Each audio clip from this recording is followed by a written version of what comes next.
Congress party के पूर्व सांसद महोदया रंजीत रंजन क्षेत्रों में कार्यकर्ता से कर रहे मुलाकात। नमस्कार, मैं हूं अलका और आप देख रहे हैं न्यूज 7 पूर्णिया। मामला सुपौल जिला के त्रिवेणीगंज अनुमंडलीय मुख्यालय विधानसभा क्षेत्र की है। कांग्रेस पार्टी के पूर्व सांसद महोदया रंजीत रंजन ने बताया कि हम लोग क्षेत्र का दौरा नहीं कर रहे हैं। क्षेत्र में दौरा करने का कोई उद्देश्य नहीं होना चाहिए। एक जनप्रतिनिधि का जिनका उद्देश्य होता है वो सिर्फ चुनाव में आते हैं। अभी बरसात का समय है, बाढ़ का समय है, महंगाई चरम पर है। वहीं विपक्ष पर निशाना साधते हुए बताया कि अभी एक एलाउंसमेंट किया है। देश की हालत ऐसे है कि 6 लाख करोड़ लेने के लिए देश की संपत्ति को लीज पर दे रहे हैं, किराए पर दे रहे हैं। पहली बार सुना है, पहली बार समझा है। किसान की हालत बद से बदतर है। दूसरी तरफ युवा बेरोजगार है। इस महंगाई से किसानों पर कितना असर पड़ रहा है, आम आवाम पर कितना असर पड़ रहा है। क्षेत्र और जिले का हाल बद से बदतर है। हम लोग क्षेत्र में लोगों से मिल रहे हैं, देश के हालात के विषय में विचार विमर्श कर रहे हैं। आश्चर्य नहीं होगा कि जिस घर में हम लोग बैठे हैं, क्या पता इस घर को मोदी साहब किराए पर दे दे। पता चला अडानी साहब आकर हमारे घर का किराया मांग रहे हैं। वहीं जाति जनगणना की बात की जा रही है। मोदी साहब को मनाने में लगे हुए हैं। जब हम लोग सत्ता में हैं तो जाति जनगणना के लिए मोदी साहब को मनाने की क्या जरूरत है। इसका मतलब है कि आप लोगों में अनबन है। जब आप पूर्ण रूप से सत्ता में नहीं थे तो बिहार को विशेष राज्य का दर्जा की मांग कर रहे थे, लेकिन अब क्या हुआ, बिहार के विशेष राज्य का दर्जा सत्ता में रहकर भी कुछ नहीं कर पाए।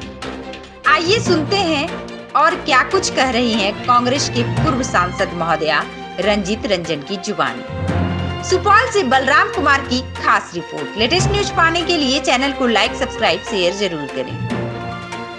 आप क्षेत्र का दौरा कर रही हैं, क्या पर्पज है आपका, मुख्य उद्देश्य क्या है आपका? देखिए, क्षेत्र में दौरा करने का कोई उद्देश्य नहीं होना चाहिए एक जनप्रतिनिधि का। जिनका उद्देश्य होता है वो चुनाव में आते हैं।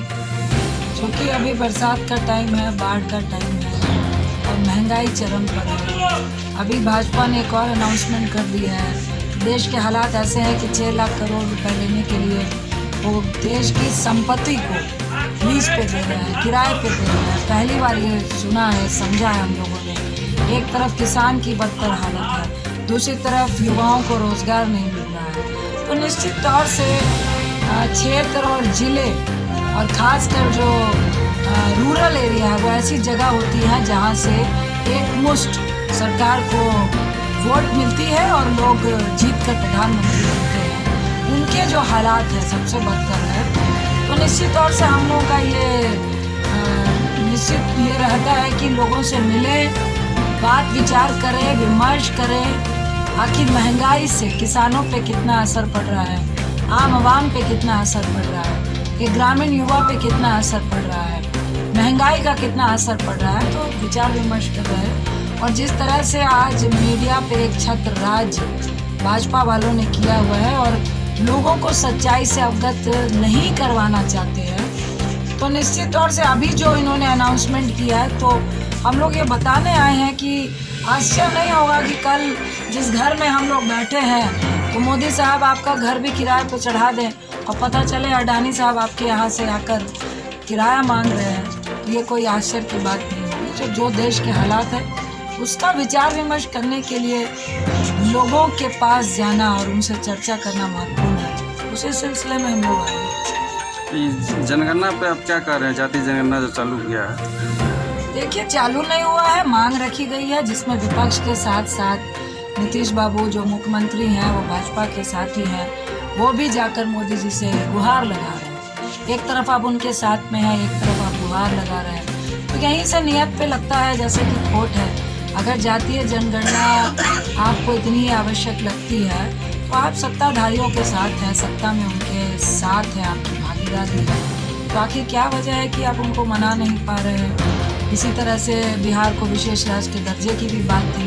जब आप अलग थे तो विशेष राज्य के दर्जे की बात करते थे। जातीय जनगणना हर जात के लिए जरूरी है, बशर्ते कि राजनीतिक व्यक्तियों के नियत पे हो। आप क्षेत्र भ्रमण कर रहे हैं, विकास में क्या स्थिति है? देखिए, आपको हमने बताया कि हम आप ही से पूछते हैं, आप अभी मोटरसाइकिल से आए हैं तो पेट्रोल कितना रुपए का भरा है और आपकी तनख्वाह कितनी है? क्या मोदी साहब ने आपकी तनख्वाह और पेट्रोल के खर्चे को बैलेंस किया है, जो कांग्रेस हमेशा करती है, जो यूपीए की सरकार करती है?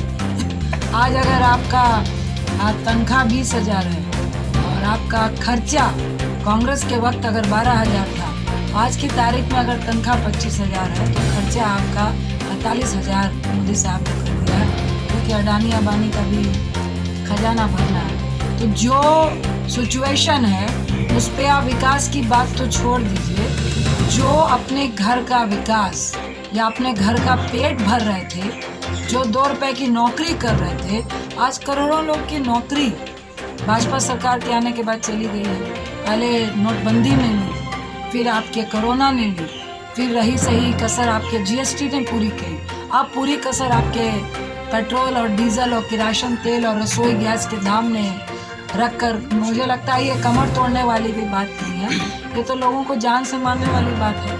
आप ही बताइए, 450 रुपये सब्सिडी का सिलेंडर, यही भाजपा वालों को महंगा लगता था और आज सब्सिडी भी हट गई है, ऊपर से हर बार 50 रुपये बढ़ा दिए जाते हैं। मुझे लगता है लगभग 950 रुपये 1,000 रुपये गैस सिलेंडर का दाम है।